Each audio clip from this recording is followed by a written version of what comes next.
এরকম বেগুন ভর্তা হলে রুটি পরোটা বা গরম ভাতের সাথে আর কিছুরই প্রয়োজন হবে না। হ্যালো এভরিওয়ান, আজকে আমি আপনাদের সাথে শেয়ার করব একেবারে ইউনিক বেগুন ভর্তা রেসিপি।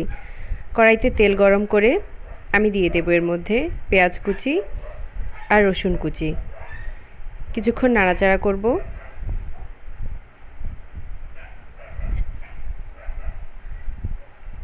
এরপর আমি দিয়ে দেব কেটে রাখা বেগুন। পেঁয়াজ রসুনের সাথে বেগুনটাকে একটু নেড়েচেড়ে মিশিয়ে নেব।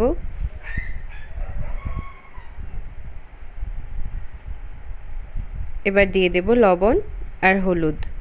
লবণ হলুদ দিয়ে বেগুনটাকে একটু ভালোভাবে নাড়াচাড়া করে নেব। এবার দিয়ে দিচ্ছি টমেটো কুচি।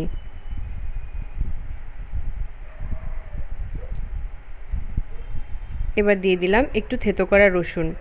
এতে করে বেগুন ভর্তাতে সুন্দর একটি স্মেল অ্যাড হবে। এবার দিয়ে দেব ভর্তার মেন উপকরণ, কাটা ছাড়ানো মাছ। এখানে আমি 3 থেকে 4 পিস মাছের কাটা ছাড়িয়ে নিয়েছি। এবার একটু সময় নিয়ে নাড়াচাড়া করতে হবে।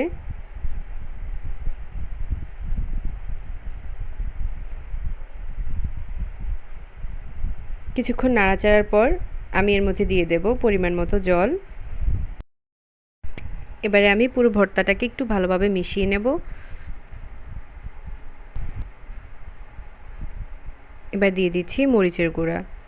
ভর্তা একটু ঝাল ঝাল না হলে খেতে দারুণ লাগে না। এবার একটু সময় নিয়ে নেড়ে চেড়ে পুরো ভর্তাটা ভালোভাবে মিক্স করতে হবে। এবার একবারে জল টানানো পর্যন্ত অপেক্ষা করতে হবে।